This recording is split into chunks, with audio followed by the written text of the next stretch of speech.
All set. Who the hell's that? Probably waiting to use ATM. Well, why didn't he come in then? Who cares? I'm freezing. Let's go. Oh, 911. I don't have my phone. Where's your security guard? Okay in there. Watch out, someone. Turn to the building. And there's 3 of us.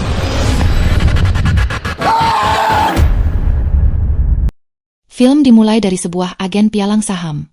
Di sini kita melihat semua rekan kerja sedang berpesta bersama. Namun suasana hati David sangat buruk karena seluruh tabungan hidup kliennya tenggelam akibat berinvestasi pada saham yang salah. Dan untuk semua itu, klien tersebut menganggap David sebagai orang yang bertanggung jawab. Dia mengatakan banyak hal buruk kepada David, dan karena semua itu suasana hati David menjadi sangat buruk dan dia segera bersiap untuk pulang. Tetapi di sini temannya Cory menghentikannya untuk tetap berpesta dan juga memberitahunya bahwa hari ini adalah hari terakhir Emily di kantor ini. Sebenarnya Cory tahu bahwa David sudah lama menyukai Emily, tetapi sampai sekarang dia tidak pernah mengatakan hal itu kepada Emily. Mendengar ini David juga terpaksa tetap tinggal di kantor. Mereka menikmati pesta dan setelah itu ketika Emily hendak pulang, David mencoba berbicara dengannya. Tetapi dia tidak sepenuhnya berani dan Emily pun pergi dari sini. Dia sangat menyesal. Dia juga merasa bahwa jika dia tidak menunjukkan perasaannya hari ini, maka dia tidak akan pernah bisa melakukannya. Karena itu dia mengambil sebuah topi milik seseorang dan dengan alasan itu menghentikan Emily lalu berkata mungkin topimu tertinggal di sana. Tetapi Emily mengatakan ini bukan topiku. Sebenarnya David juga tahu hal itu tetapi bagaimanapun juga karena ini mereka mendapatkan kesempatan untuk berbicara dan David menyadari bahwa Emily tidak mendapatkan taksi dan David memutuskan untuk mengantar Emily pulang. Emily pergi ke sana dan David juga merasa senang. Dia berkata aku hanya akan mengembalikan topi ini dan memberitahu teman-temanku. Ketika dia memberitahu Cory bahwa dia akan mengantar Emily pulang maka Cory memaksa ikut bersama mereka karena rumahnya berada dekat dengan rumah Cory. David tidak ingin membawanya tetapi dia sangat memaksa. Saat itu Cory juga sangat mabuk dan Emily juga marah karena Cory ikut bersama mereka. Karena Cory, mereka berdua juga tidak bisa berbagi perasaan mereka. Dan di sini Cory mengatakan kepada mereka bahwa dia lapar. Kalian harus membawaku ke restoran dan sebelum itu aku juga harus pergi ke ATM untuk menarik uang. Walaupun mereka tidak ingin, mereka berdua harus menuruti semua yang dia katakan dan sekarang David menghentikan mobil di depan sebuah ATM. Cory masuk ke dalam ATM untuk menarik uang tetapi tiba-tiba sesuatu yang aneh terjadi. Dia mulai memanggil David ke dalam ATM dan David pun terpaksa mengikutinya walaupun tidak ingin. Di jalan yang sepi Emily juga merasa sangat aneh. Karena itu dia juga mengikuti mereka berdua masuk ke ATM. Masalahnya adalah kartu Cory tidak berfungsi. Cory membutuhkan uang karena itu David sendiri menarik uang dengan kartunya untuknya. Setelah menarik uang mereka hendak keluar ketika mereka melihat seorang pria berdiri di luar ATM pada jarak tertentu dari ATM dan menatap mereka. Semua ini sangat aneh. Emily menjadi takut setelah melihatnya dan berkata kita tidak akan keluar selama dia ada di sana. Kita tunggu sebentar saja. Begitu dia pergi dari sana kita akan keluar. Walaupun sudah berdiri cukup lama pria itu tidak bergerak maka Cory mengatakan kita harus keluar saja. Siapa tahu pria itu juga datang ke ATM untuk menarik uang dan sedang menunggu kita keluar. Tetapi David merasa ada sesuatu yang tidak benar. Dia merasa pria itu berdiri di sana untuk merampok uang mereka. Cory tidak tahan untuk menunggu lebih lama dan begitu dia mencoba keluar maka pria itu langsung menyerangnya. David dan Emily menarik Cory ke dalam dan mereka kembali menutup pintu ATM. Jalan pada saat itu benar-benar sepi. Tetapi mereka melihat dari jauh seorang pria datang ke sana dengan seekor anjing. Pria aneh yang berdiri di luar juga melihat pria lain itu datang lalu berlari ke arahnya dan memukulnya dengan sesuatu hingga menjatuhkannya ke tanah dan kemudian dengan brutal menghancurkan kepalanya dan membunuhnya. Ketiga orang ini untuk pertama kalinya melihat pembunuhan terjadi di depan mata mereka. Mereka bertiga sangat panik. Pikiran pertama yang muncul di benak mereka adalah menelepon polisi. Tetapi ponsel Emily tertinggal di mobil. Sementara Cory lupa ponselnya di kantor dan ponsel David sudah mati. Mereka benar-benar terjebak di sini. Sekarang mereka mulai mencari telepon di dalam ATM, kalau ada telepon yang dipasang untuk panggilan darurat. Tetapi tidak ada hal seperti itu di ATM.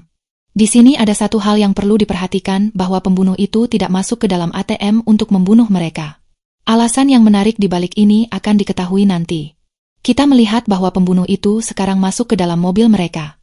Setelah mengutak-atik sesuatu di mobil mereka, dia mengambil kotak peralatan dan sebuah alat besar dari bagasi mobil lalu berjalan memutar dari kejauhan menuju bagian belakang ATM. Setelah sampai di belakang, dia mematikan sistem pemanas ATM. Cuaca sudah sangat dingin dan sekarang berada di dalam ATM menjadi semakin sulit. Pembunuh melakukan ini dengan sengaja agar mereka keluar dari ATM atau mati membeku di dalam ATM. Mereka semua mulai sangat panik. David bahkan dengan marah mulai menghancurkan benda-benda di sana, dan kita melihat semua ini terekam oleh CCTV. Beberapa menit berlalu dan mereka melihat secercah harapan. Dari jauh mereka melihat sebuah mobil datang. Mereka berteriak-teriak mencoba menarik perhatian mobil itu. Tetapi karena mobil itu terlalu jauh, pengemudinya tidak bisa mendengar mereka. Bagaimanapun juga mereka harus selamat dari sini dan keluar dari tempat ini. Mereka berpikir bahwa pembunuh itu pasti menginginkan uang mereka. Karena itu David menarik semua uangnya dari ATM. Emily memberikan semua perhiasannya dan David juga memberikan jam tangannya. Mereka keluar untuk membuat kesepakatan dengan pembunuh. Begitu David keluar, pembunuh sudah berada dekat dengannya.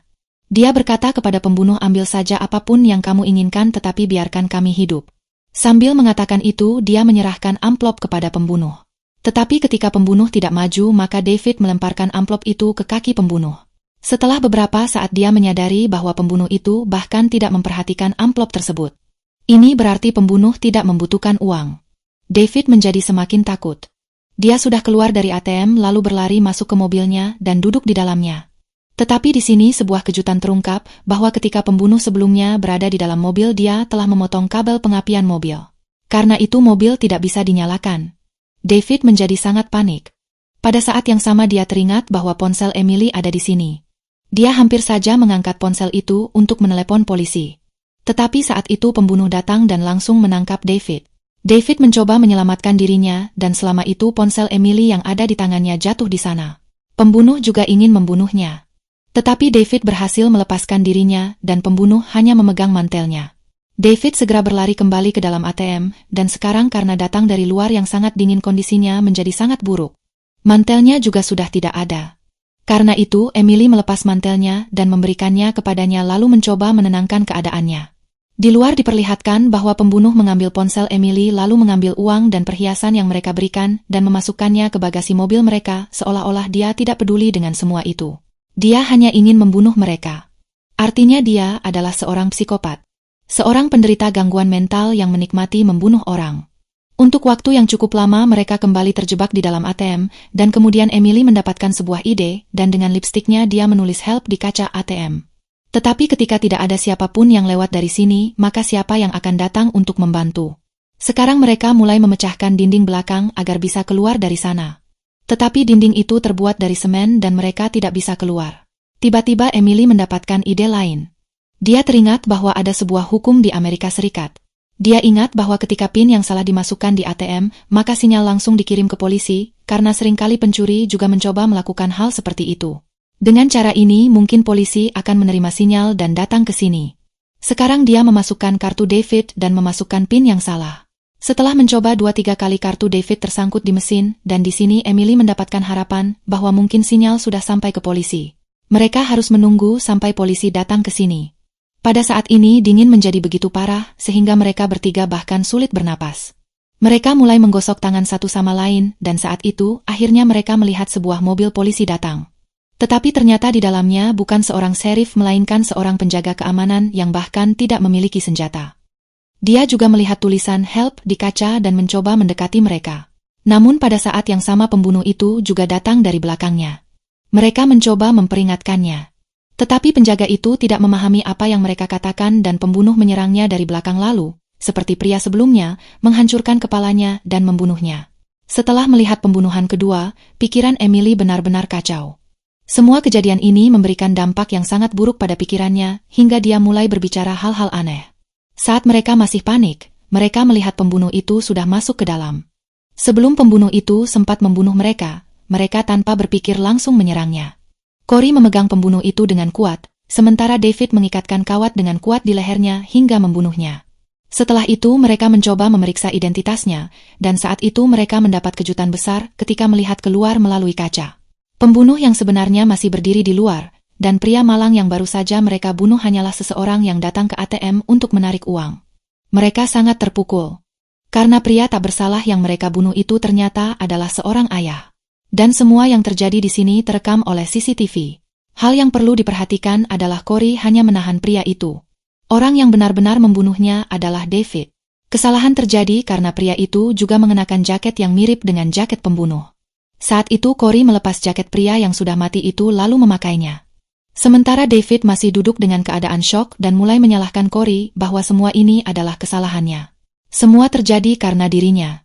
Jika Corey tidak ikut bersama mereka, maka mereka tidak akan berhenti di ATM dan semua ini tidak akan terjadi. Namun saat itu bukanlah waktu yang tepat untuk mengatakan hal-hal seperti itu. Tetapi mereka bertengkar seperti anak-anak. Corey mengatakan bahwa membunuh pria itu bukan kesalahannya karena yang mencekik lehernya adalah David. Setelah perdebatan itu, mereka mulai saling berkelahi. David lebih kuat dari Corey dan memukulnya lebih banyak, dan semua ini juga terekam oleh CCTV. Setelah semua itu, Corey menjadi sangat marah dan berkata sudah cukup, sekarang dia tidak akan tinggal di sini lagi. Setelah mengatakan itu, meskipun mereka berdua melarangnya, dia keluar dan baru beberapa langkah berjalan dia langsung terjatuh. Sebenarnya pembunuh telah memasang jebakan dengan kawat logam. Mereka melihat pembunuh itu sekarang berjalan menuju Corey. David ingin pergi menyelamatkannya, tetapi Emily menahannya. Corey adalah teman lamanya. Demi teman lamanya itu dia tidak ingin mendengarkan Emily. Karena itu dia mendorong Emily masuk ke dalam ATM. Ketika adegan ini diperlihatkan melalui kamera CCTV, terlihat seolah-olah David sedang memaksa Emily. Tetapi sebelum dia sempat menyelamatkan Corey, mereka melihat bahwa pembunuh telah membunuhnya dengan brutal.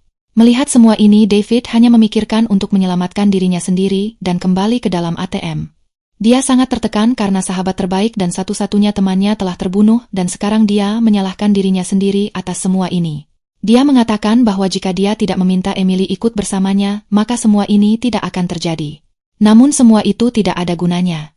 Kemudian diperlihatkan bahwa pembunuh menjauh dari tubuh Corey dan mereka melihat Corey bergerak. Artinya dia masih hidup meskipun diserang pembunuh. Karena itu mereka berdua segera keluar dan membawa Corey kembali ke dalam. Kondisi Corey sangat buruk. Untuk menyelamatkannya mereka harus segera membawanya ke rumah sakit.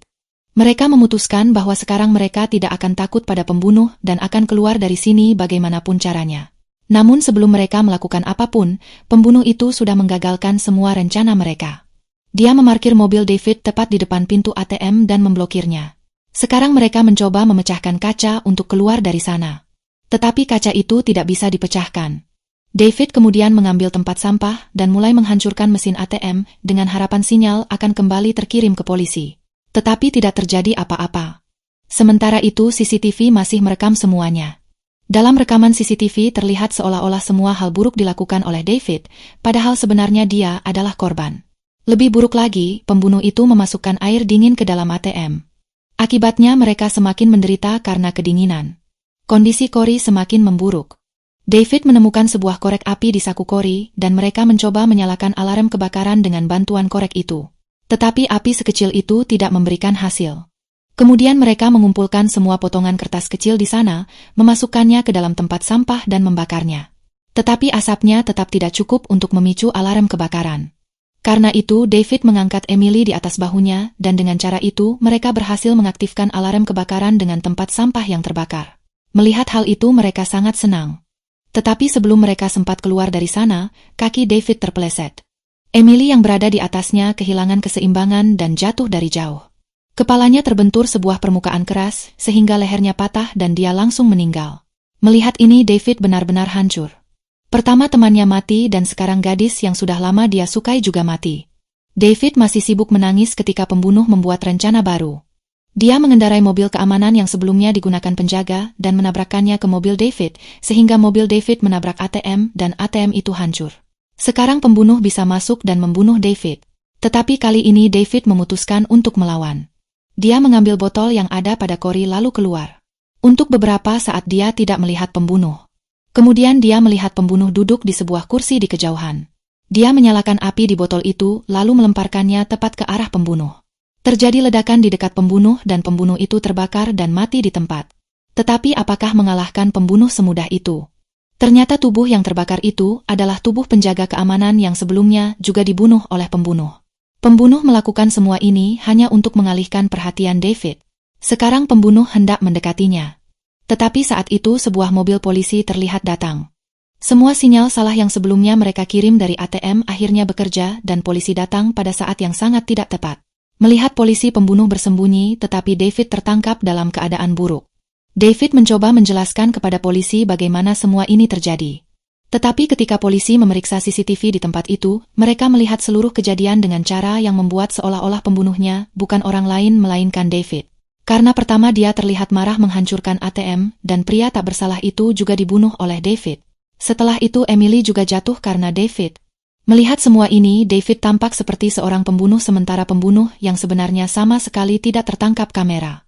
Disinilah terungkap alasan mengapa pembunuh itu tidak pernah mendekati ATM. Dia adalah seorang psikopat. Membunuh orang adalah hal yang biasa baginya. Dia tahu dengan sangat baik bagaimana menghilangkan bukti terhadap dirinya.